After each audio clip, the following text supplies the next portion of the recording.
All right. Hey, welcome everybody. Thank you so much for coming to church, and everybody's watching online. Thank you so much for joining us that way. It's a great opportunity that we can connect, kind of even if it's not in person, but we can be together in a sense through technology. Welcome. We're in a series, and this whole series is how growth happens. And what's so interesting about this is it doesn't leave any one of us out. This is really for all of us because there's a few things we know about each other, and one thing we know about each other, and that is this, that we all want our lives to be fulfilling. There's not one of us here who don't want our lives to be fulfilled and fulfilling. And there's things in our life that we're our own worst enemies sometimes, and we're just not there, and we're sabotaging our own fulfillment by failures and things we do and things we do wrong. And so we want to grow. We want to become better, right? Every one of us, we want to grow. We want to become better. We want to change. We want to be fulfilled. We want to be successful. We want all of that stuff in our life. And so we're pursuing these things. And there are certain things we have to do in order to do that. And I'm going to kind of catch us up. I'm just going to mention the last 3 weeks really quickly. And the first one is this, that we talked about the first week, was we have to admit we're not there.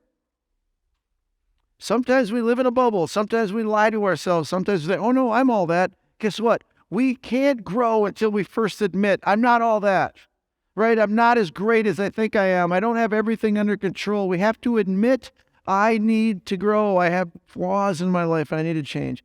And the next thing we knew is not just admit it, but actually do something about it. We can just sit there. It reminds me of my dad a long time ago said, wish and forget it. I'm not going to go into that, but two different hands. Hey, listen, we can sit here and just wish we were different. We can do, oh yeah, I know, I really want that to be different. I want to be better in this area of my life. But if we don't get up and take action and actually do something, nothing's going to change. It's a must. We have to take action.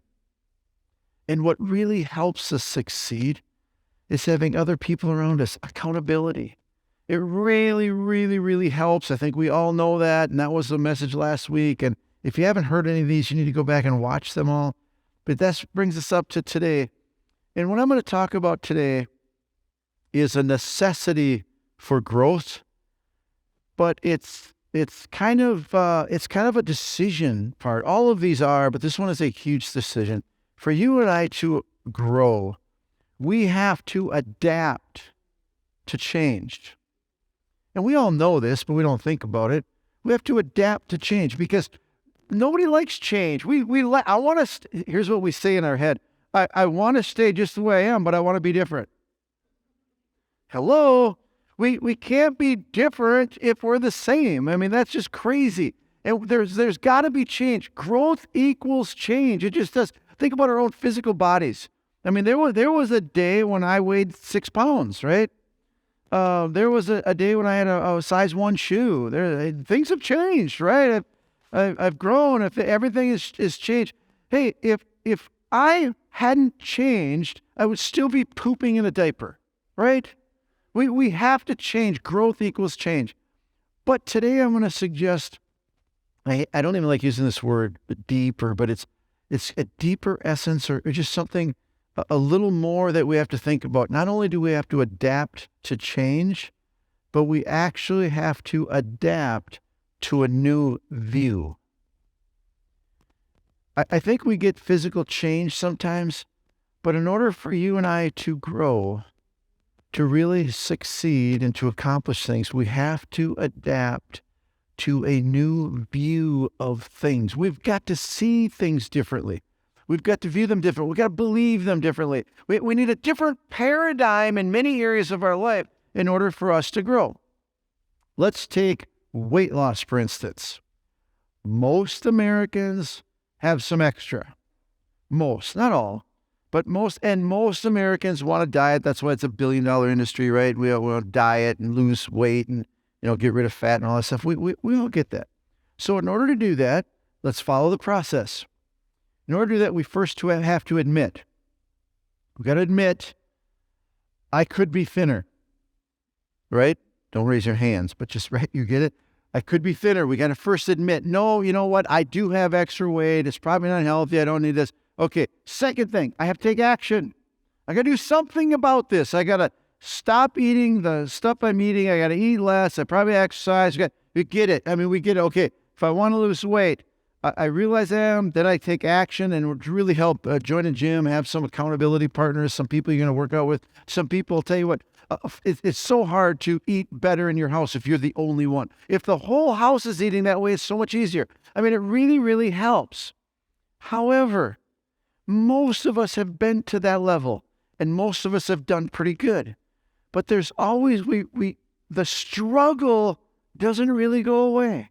Now, we can discipline ourselves. We get much more better at new habits and things like that. And we're focused and we got true grit and I'm not going to, and we do pretty good. People help us and we make some progress. But you know what? That temptation, that struggle it's always there. It never goes away. So beyond just discipline, beyond doing things differently, we really need to adapt to a new view of food.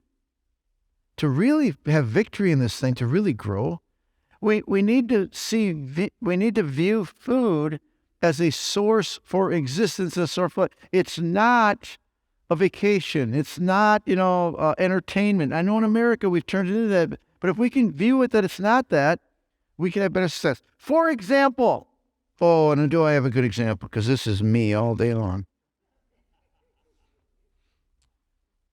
For many years, I've had an affair. My wife's aware of it. It's this chick, Little Debbie. And I can't get her out of my mind. My wife's great, but she's awesome. I mean, Little Debbie is, I look forward to embracing her. I just really enjoy Little Debbie. And over the years, it's been very unhealthy. And now that I'm older, diabetes and all this stuff I'm dealing with, man, I got to get serious, right? And so actually a couple of years ago, I did get serious and I said, I'm done with Little Debbie's. I'm not eating them anymore. And I did really good. But the good I did was out of pure, true grit. And when I did really good of disciplining myself, I'm going to walk away, right? I'm going to drink a glass of water instead so I don't feel hungry. And I did really, really good. But whenever I did really good for a month or so, I had to reward myself. How do I reward myself when I do so good? I plunge back into Debbie's arms. I just plunge back into Debbie's arms. We're going to have one encounter here to really satisfy, and then back to true grit. But I can honestly say today that I've broken off my affair with Little Debbie. But it's not true grit anymore. What happened to me was this. I had to adapt a new view of Little Debbie. See, my old view was comfort, was satisfaction, was an escape to a desert island where, palm trees, and this was like a mini escape for me. And when I had a rough day or under a lot of pressure, I would look forward to embracing Debbie. And it would bring so much satisfaction. But when I changed my view of that, because guess what? I had to come to the realization. I really had to adapt a new view. Debbie wasn't a vacation. As a matter of fact, I live 6 miles from here. I've been known to eat a whole box and open the second one before I got home. Right? I really had a deal here because especially if it was a stressful day, I call it a 2-box day. Okay? Really, I'm just going to and when I had to realize this, that is not what these things are. I had to change my view of what this was. You know what? It's a dessert cake or whatever. It's not a vacation. It doesn't satisfy. It didn't change my life. My problems were still there. And after eating 2 boxes, I felt like throwing up anyway. It wasn't it. But I want to tell you, when I changed my view of Little Debbie snack cakes, that they are not a vacation. It is not satisfying. It's not, you know what? That is not true. And changed my view. I found victory in that. And it's so true with all of the areas of our life that we run into this wall. We're disciplining ourselves. We're doing really good, but it's just out of sheer true grit. The struggle never goes away until we adapt to a new view of whatever that is. We're going to the spiritual growth that we're kind of talking about is to grow spiritually really does help us in all the other areas of our life. All these other areas that you and I want to grow in, that we want to become better in, our spiritual growth can really affect every one of those areas because the result of spiritual growth is what we're looking for. It's what we're all looking for. As a matter of fact, this is not an exhaustive list, but the fruit of the Spirit is kind of like this. This is what we can look at as saying, this is spiritual maturity. And because this is the very character of God. And as we grow spiritually, more and more of the character of God becomes in our life. And he says this, but the Holy Spirit produces this kind of fruit. It's this kind of results that we experience as we grow spiritually in our lives. Love, joy, peace, patience, kindness, goodness, faithfulness, gentleness, self-control. Isn't this what we're looking for in all of our lives? Isn't this, as we grow spiritually, we get more and more of this contentment and fulfillment in our life. 1 Corinthians talks about love and kind of defines what love is. That's another kind of like a spiritual maturity. The more mature we get, the more peace and patience and kindness and goodness, and the more like we are willing to be like give to others, accept others, not be so selfish. All of these things kind of change in our life. But in order to become in order to have this in our life, we have to grow spiritually. And in order to grow, we cannot do it without this element. To adapt to a new view of whatever it is that we're dealing with in our life. A whole new view of it, a new understanding of it. There is a gentleman I know I've known him for about 10, 12 years, kind of outside of church, but he comes to church too once in a while. And this guy is just the most energetic, going, constantly guy. I mean, he's like a 12-year-old on steroids, right? And he's go. And he's always playing, and he's getting a new toy, and he's going this. And he's asked me for so many times. I think he gave up now, but hey, Kevin, let's go play today. Let's go four-wheeling. Let's go riding. Let's go skiing. Let's go do that. I mean, just constantly. You know, I've most of the time turned him down because I'm tired. Okay? I'm just tired. I can't go running and chasing this guy does. But not only that, he's like into new jobs and new businesses and new investments and let's do this and let's do that and let's do that. And he's moving around. I mean, the guy's just going all the time. And it was a week ago tomorrow, I said to him, I'm just in a really kind of a serious note. I said, what are you looking for? What's your goal in this going and doing? And he's always like, what do you want? What are you looking for? What's your goal? And without even batting an eye, he just immediately said, I want to be happy. Wow. Most of us probably wouldn't be able to say it that quickly. But why do you want to grow? What are you looking for? What are you doing? Why are you doing what you're doing? It's because you want to be happy. And it's part of our humanness to want to be happy. We need to be happy. I mean, it's healthy to be happy. So I want to be happy. And what do we do when we want to be happy? And this is all even if we haven't thought about it, listen, this is all of us. Well, in order to be happy, I need this, and I need that, and I need that. I mean, to really be happy, okay, I don't need all that stuff, but you know what? To really be happy, I need the right spouse. I mean, if I was married and had the right person in my life, I don't need nothing else. That would make me happy.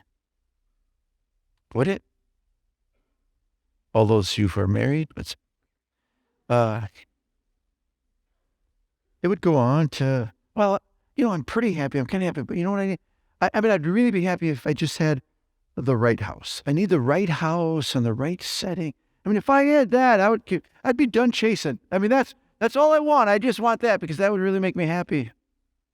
Or maybe, and I've heard this from so many people, All I want is my health. If I had my health, I'd have everything. What do you got if you don't have your health? I have health. Really? So we strive. And here's the problem. No matter what that might be, money or health or relationships or whatever it might be, I just need this to make me happy. We've all done it. Even if we haven't verbalized it, we're just, this thing to make me happy. I need one more, a little bit more of this. And you know what the fact of it is? We will keep chasing and keep running because we believe something that isn't true. We believe that one more and the right thing will make us happy. And we will not grow spiritually. We will not find this place with God of this contentment and peace until you and I can adapt a new view of what all this stuff is for. Because here's the point. A new house and a new spouse was never designed to make us happy. They don't have the ability to make us happy. And we could have more of this and the right this and everything right in our life, and we're still not going to be happy because those things are incapable of making us happy. We have to adapt a new view of this stuff and say this stuff is responsible. This stuff serves me. This is good stuff for my life. I can enjoy this stuff.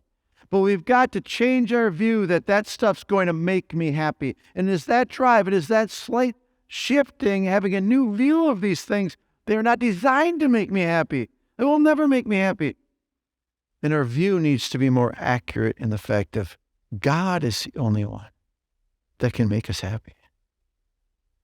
There is no way to be happy without God's presence. God is the source that can make us happy. And here's what you and I will face. Every one of us will confront this. Am I willing to adapt a new view or not? Because I know because I've been there. God will make me happy, and I even believe it, but I don't want his happiness. I want this happiness. We do that, don't we? Even though, well, I know it hasn't made me happy before, but I just want it to, and I'm going to try harder, and I'm going to get more because I just want to keep this view.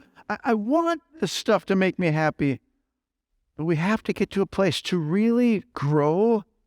We have to get to that Y in the road and turn and adapt a new view of where happiness comes from. And a lot of times as Christians, Christian America, I think is funny sometimes, how Christians in America have kind of turned this stuff to, well, I know God's the only one who can make me happy. So God, will you give me this stuff and this stuff and this stuff so that I'll be happy? Well, God, you got the power. God, if you do a miracle for me, I'm not happy, God, but you can make me happy because I'm not married. So will you find me a mate? God, I'm not happy because I don't. So God, will you give me this stuff? And guess what?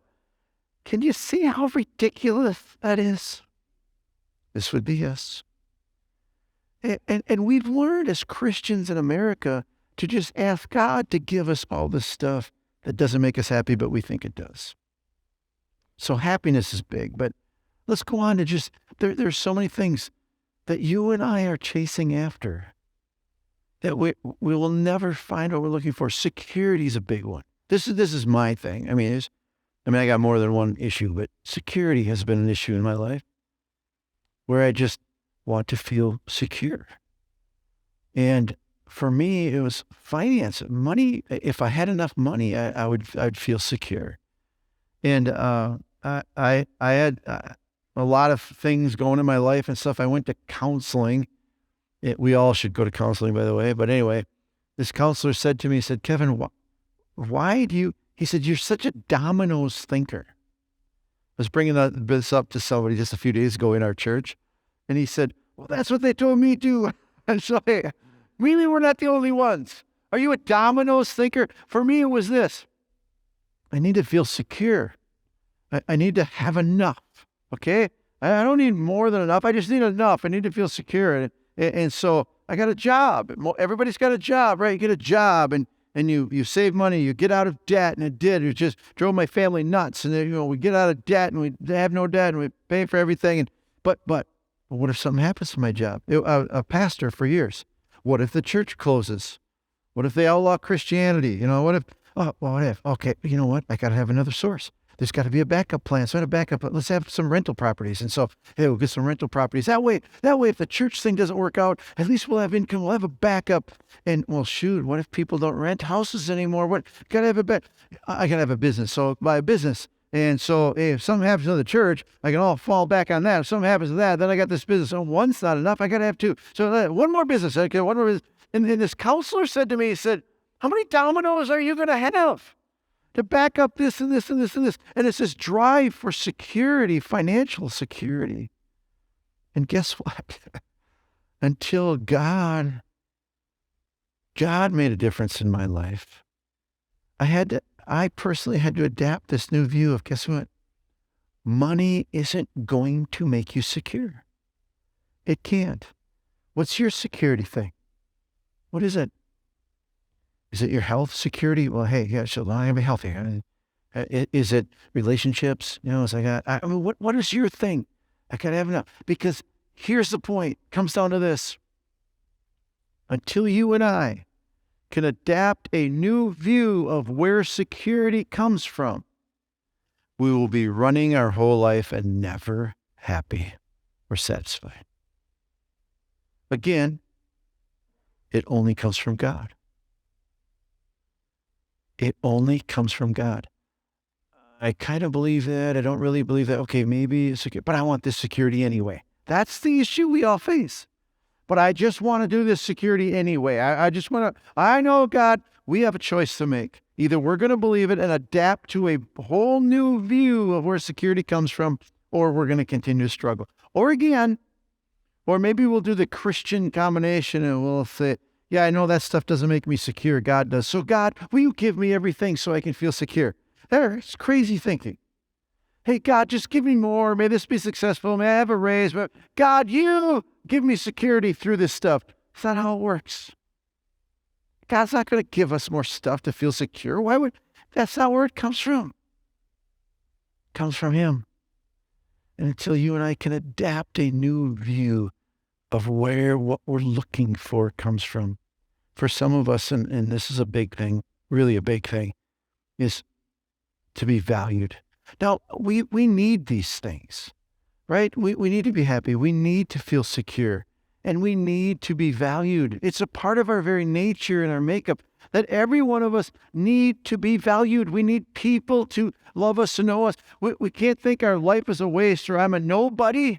No, there's a strive to be somebody. We got to be somebody. We got to be valued by others. We have to have value in our lives. But what do? We try to get that value from being popular, being famous, or being the best at something. Today's stuff, and I'm so glad I'm not really into this stuff, but hey, it's today's way of being valued is this Facebook, TikTok, what is it? YouTube, whatever. Why is it, maybe this isn't your thing, why are we looking for 10,000 followers or 10,000 likes or 1 million likes? What's driving that? What's driving the fact that we post our best, right? Hey, great life, really? What is it? You ever think about why do I do that? What is it I'm looking for? I'm looking for value. I'm looking for people to notice me, for me to be somebody, for me even to be a little better than other people. We need that. It's a human need. We really do. But until we are able or willing to adapt a new view of where value comes from, we will always be chasing. We will never grow spiritually. We will never discover it comes from God. And as we change our view from that's going to give me value to He gives me value, we won't grow spiritually. Because here's the truth. Value really only comes from God. God values us. Each one of us are His favorite person. We are His focus is on us all the time. His love for us is more than we could comprehend. Like in God's eyes, which who else cares, right? But God, who's the creator of all things, He thinks we're the best thing since whatever. Sliced bread's a dumb example. We're the best thing since whatever. And God loves us. And that's where our value comes from. And so we all have a choice, no matter what it is in life. And I could go on and on with all kinds of examples. Hey, we're looking for peace. We're looking for happiness. We're looking for joy in our life. We're looking for success and value. We're all of these things in our life. What we're looking for, we need.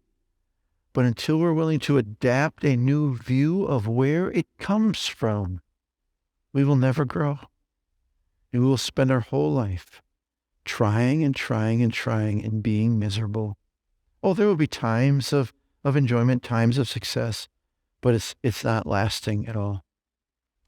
As a matter of fact, this whole concept is hard for us as Americans, really, when we're bombarded with, oh, just reach this, just get that, just your life's going to be great. If you have this, own that, wear this, look like this, all that stuff, and it's all a big lie. It only comes from God. One of Jesus' apostles, John, says it this way, and it's just so to the point. He says, do not love this world, nor the things it offers you. For when you love the world, you do not have the love of the Father in you. And Jesus said, hey, listen, you can't love this and me at the same time. You just can't. You can't have my fulfillment if you're looking for fulfillment there. He says, you do not have the love of the Father in you. For the world offers only a craving for physical pleasure, a craving for everything we see, and pride in our achievements and possessions. These are not from the Father, but are from this world. And listen, in this world, it's a facade. It's fading away, along with everything that people crave. It's all fading away. It's not substance. It's not going to do it. But anyone who does what pleases God will live forever. This whole thing of, if we're going to continue pursuing these things to satisfy, they're all going to go. They don't. They're empty. They're empty. So to adapt a new view of they come from God and pursue God for these things. And I know there's struggles in life. I know sometimes it's hard to see past this. I need a new house, and I can't be happy. I know these things are real. We live in a physical world. I get it. But spiritual growth is turning this to, I know it comes from God. Even though we don't have things, even though we're suffering, I know it's hard. The Apostle Paul kind of explained it actually in many ways, but one time he just talked about he had a thorn in the flesh. Now, I don't know what that thorn was, but here's the thing. His life wasn't going great. He had a real issue where, hey, unless this goes away, I'm not going to be happy. And God, I need that. This is a block. This is a hindrance for me being all you want me to be and living and being fulfilled and complete. So God, and here's what he says that he approached God with it. He said, 3 times I pleaded with the Lord, take it away from me. But he said to me, my grace is sufficient for you. And unfortunately, we think of this word as barely enough, like just enough. My grace is just enough to eke you by. That's not what this sufficient is. Fullness. My grace is more than enough. My grace, my presence, what I have, myself is more than enough to take care of that. And he says, for my power is made perfect in weakness. And I see it this way, that we don't see it sometimes until we are suffering, until we're hurting, we go to God. That we don't even notice it. We go through our lives and we don't even look to God sometimes. Then he says, therefore, I will boast all the more gladly about my weaknesses, so that Christ's power may rest on me. That, I'm going to stop looking for my success. I'm going to stop. You know what I'm going to do? I'm going to just look to God for my source. And God, that, hey, in all my weaknesses, all my trouble, every time I feel not loved, every time I feel insecure, every time I'm going to go to God and experience his fullness and his completeness, because he is the only source in our lives. Adapting to a new view. It's hard, isn't it? I know what it's like I don't want to change my view. But I want happiness to come from here. I want this, but we have to be honest. We have to be true to ourselves and honest and really ask ourselves, do I really believe it's going to come from that? I kind of think so, but really, God is the only one. Spiritual maturity is God's presence in us where we feel absolutely fulfilled and satisfied and complete and loved and secure in God's presence. Nothing else can compare. But in order to adapt to a new view, sometimes we have to simply just give up, turn away. Some of us today, we have to make that decision to say, I am going to give up my view of what I thought that would do. Now, I still need to be responsible and healthy and do all that, but I am going to give up and what that means, where it's coming from. I am going to stop pursuing these things to give me this. I am going to pursue God for this. And I think for a lot of us, every one of us, we really have to make a decision and choice to really grow. You have to let go. What do you have to let go of? What dream do you have to let go of? What you're working for so hard, what do you got to let go of and say, even if I did, you know what, it's not coming there, I'm going to let go of it. And we can still keep saving money and being responsible to take care of ourselves, but I'm going to let go of that's going to bring me security. I don't care how much I have, that's not going to do it. Hey, being healthy, hey, you know what? Being healthy is responsible, we should, but I'm going to let go of that making me happy. Because you can't get skinny enough or healthy enough to make you happy. What do I got to let go of? And sometimes we got to let go of our very own dreams. I think of John the Baptist. I mean, he had a big thing going. John the Baptist, he had such a big church. Every pew was full every Saturday. Okay. I mean, he had it going on. Masses came to him. And then one day Jesus showed up and he said to everybody, he said, that's the one you need to follow. He's the Messiah. He's the Christ. He's the sent one from God. He's the promise we've been waiting for. Well, a little while after that, a few weeks later, some of John's buddies came and said, hey, John, man, what's going on? We're going to have to close shop, man. The pews are empty. Nobody's coming anymore. What a terrible failure. And John said this, I must decrease and he must increase. Or in other words, John said, hey, I got to let go of my dreams and what I wanted to accomplish. It's not about me anymore. It's not about the goals I had or the dreams I had. He never did have, but if it was to have a big, huge following, he had to let that go. And he had no problem letting it go because he knew the source. And he knew that Jesus was the one. So for our lives today, I mean, just in closing to think about it, what is it you got to let go of? I know you don't want to. I get it. I don't want to let go of those things. I think I'm almost there. I can't let go now. Are you almost there? Weren't you almost there before? Remember when you said, if only one more, if only a little, and guess what? It didn't work, did it? Why do we think the next step will do it? You really think so? Some of it's just for our own pride. Some of it's just to compare to others. So our motivations are so many, but we have to be willing to let go of those things to realize that God is the one we should pursue. We need all of these things in our life, but God's the only one that's going to give them to us. Being with God, experiencing God, every time we're tempted to find a little value, find a little more value, a little more security, a little more pleasure in this stuff, we need to be reminded, I got to let go of that. I can still do it, but I got to stop looking for that to give me something that only God can give me. Only God can satisfy and only God can fulfill. So it's up to us. Some of us will, some of us won't. We might in a couple of things. It's a great start. But spiritual growth is adapting a new view and being willing to die to certain things. Let's pray. Father, it's only when we believe and really believe, one more is not going to do it. A little more is not going to do it.